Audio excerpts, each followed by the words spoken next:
നമസ്കാരം. ഇന്നത്തെ സ്പെഷ്യൽ പഴംപ്രഥമനാണ്. പഴംപ്രഥമൻ ഒരിക്കൽ കഴിച്ചവർ ഒരിക്കലും അതിൻ്റെ രുചി മറക്കില്ല. വളരെ എളുപ്പമാണ് ഉണ്ടാക്കാൻ. അടുത്ത് വരുന്ന ഒരു പിറന്നാളിനോ അല്ലെങ്കിൽ നമ്മുടെ ഒരു സന്തോഷത്തിന് വേണ്ടിയോ ഒക്കെ ഇതൊന്ന് ട്രൈ ചെയ്ത് നോക്കും. ഇതിന് വേണ്ടത് നേന്ത്രൻ പഴമാണ്. ഏത്തപ്പഴം എന്നും പറയും. അതൊരു 5 എണ്ണം മതിയാകും. അവഗണനയുടെ കഥനഭാരം മിക്കവാറും എല്ലാ അടുക്കളയുടെ മൂലയിലും ആശാൻ ഇരിപ്പുണ്ടാവും. ഇനി അതൊന്ന് ആവിയിൽ വെച്ച് പുഴുങ്ങിയെടുക്കണം. എന്നിട്ട് അത് 4ആയി മുറിച്ച് അതിൻ്റെ ഉള്ളിലുള്ള കുരുവും നാരും കളയണം. ഇതിൻ്റെ ഇടയ്ക്കൊരു കാര്യം, നിങ്ങൾ ഈ ചാനൽ ആദ്യമായാണ് കാണുന്നതെങ്കിൽ ദയവായി ഈ ചാനൽ സബ്സ്ക്രൈബ് ചെയ്യുക. നാടൻ രുചികൾ അടുത്ത തലമുറയ്ക്ക് കൂടി പകർന്നു നൽകുക എന്ന ഉദ്ദേശത്തിൽ തുടങ്ങിയ ഒരു ബ്ലോഗിൻ്റെ ഭാഗമാണ് ഈ ചാനൽ. അതുകൊണ്ട് തന്നെ നിങ്ങൾ നൽകുന്ന ഓരോ ലൈക്കും ഷെയറും ഞങ്ങൾക്ക് വലിയ പ്രോത്സാഹനമാണ് നൽകുന്നത്. ഈ സമയത്ത് തേങ്ങാപ്പാൽ എടുത്തു വെക്കാൻ മറക്കരുത് കേട്ടോ. 1-ാം പാലും 2-ാം പാലും 3-ാം പാലും വേണം. 1-ാം പാൽ നല്ല കട്ടിയുള്ള പാലിനെയാണ് പറയുന്നത്. തലപ്പാൽ എന്നും പറയും. 2ഉം 3ഉം കട്ടി കുറഞ്ഞുള്ള പാലാണ്. 3-ാം പാലാണ് ഏറ്റവും കട്ടി കുറഞ്ഞത്.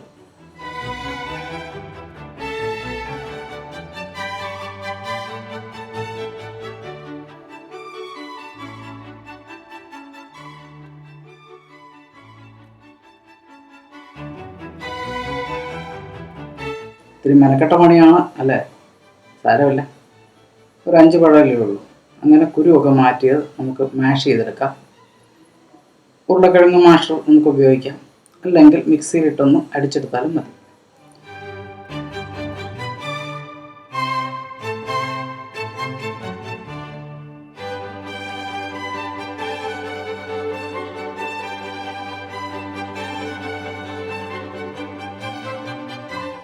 ഇനി നമുക്ക് ശർക്കര ഉരുക്കിയെടുക്കണം. 2 കപ്പ് ശർക്കരയാണ് എടുത്തത്. നിങ്ങളുടെ പാകമോ ശർക്കരയുടെ മധുരമോ ഒക്കെ നോക്കി അഡ്ജസ്റ്റ് ചെയ്തെടുക്കുക. കുറച്ച് വെള്ളം കൂടി ഒഴിച്ച് നന്നായി ഉരുക്കിയെടുക്കുക.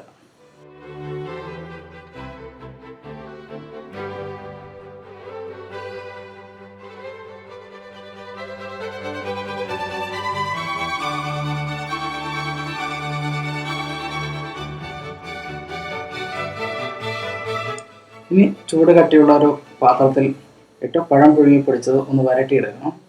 1 ടേബിൾ സ്പൂൺ നെയ്യും കൂടെ ചേർത്ത് വേണം വരട്ടാൻ. ഒരു 2-3 മിനിറ്റൊക്കെ മതിയാവും. ജലാംശം കുറഞ്ഞ് നെയ്യ് എല്ലായിടത്തും ഒന്ന് എത്തിക്കുക. അത്രയേ ഉള്ളൂ ഉദ്ദേശം. ഇനി നമുക്ക് ഇതിലേക്ക് ശർക്കരപ്പാനി അരിച്ചൊഴിച്ച് കൊടുക്കാം. കല്ലും കരടും മാറ്റാനാണ് അരിച്ചൊഴിക്കുന്നത്. വെള്ളം കുറഞ്ഞ് എന്ന് തോന്നിയാൽ അല്പം ചേർത്തോളൂ.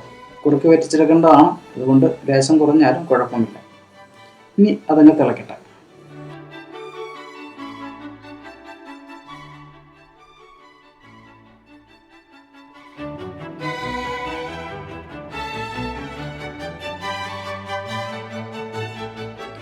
തിളച്ചു തുടങ്ങിയാൽ കുറച്ചുകൂടെ നെയ്യ് ചേർക്കുക. ഭംഗിയായി ഇളക്കുക.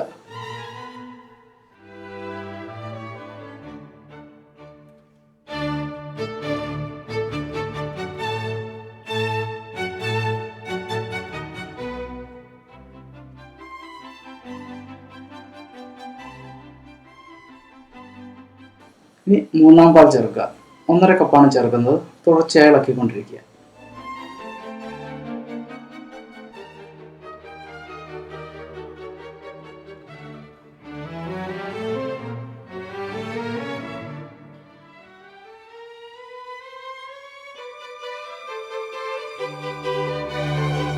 തിളച്ച് ജലാംശം കുറഞ്ഞു തുടങ്ങിയാൽ 2-ാം പാൽ ചേർത്ത് കൊടുക്കുക. നേരത്തെ പറഞ്ഞ പോലെ ഇളക്കി ചേർത്ത് കൊടുക്കുക.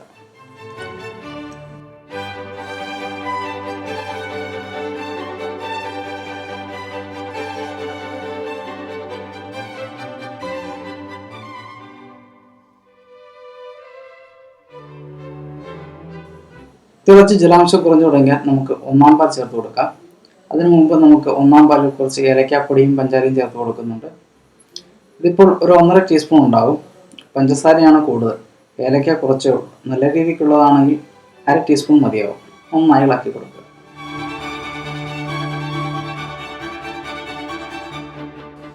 ഇനി ആ 1-ാം പാൽ ചേർത്ത് കൊടുക്കാം. 1-ാം പാൽ ചേർത്താൽ പിന്നെ തിളയ്ക്കാൻ അനുവദിക്കരുത്.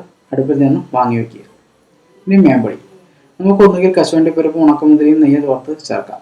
മുന്തിരിക്ക് ലേശം പുളി ഉള്ളതുകൊണ്ട് അവരെ ചേർത്തില്ല. കാരണം ഈ പ്രധാനം നേരിയ പുളി ഉണ്ടാകും. അതിൻ്റെ കൂടെ വീണ്ടും വേണ്ടല്ലോ എന്ന് കരുതിയാണ്. ഇവിടെ അതുകൊണ്ട് തേങ്ങാക്കൊത്താണ് വറുത്തിടുന്നത്. ഒരു 1/4 കപ്പ് തേങ്ങാക്കൊത്താണ് ചേർത്തിട്ടുള്ളത്.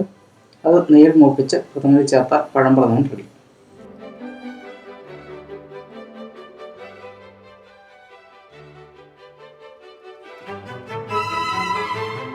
എന്തുകൊണ്ടാണ് ഇതിനെ പ്രഥമൻ എന്ന് വിളിക്കുന്നതെന്ന് അറിയാമല്ലോ അല്ലേ?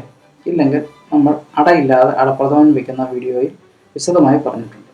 ഒന്ന് കേട്ടു നോക്കിക്കോളൂ. അപ്പോൾ ഈ വീഡിയോ ഇഷ്ടമായെങ്കിൽ ലൈക്ക് ബട്ടൺ ഞെക്കുക, ബന്ധുക്കൾക്കും സുഹൃത്തുക്കൾക്കുമായി ഷെയർ ചെയ്ത് കൊടുക്കുക. അപ്പോൾ അടുത്ത വീഡിയോയുമായി വീണ്ടും കാണാം. നന്ദി, നമസ്കാരം.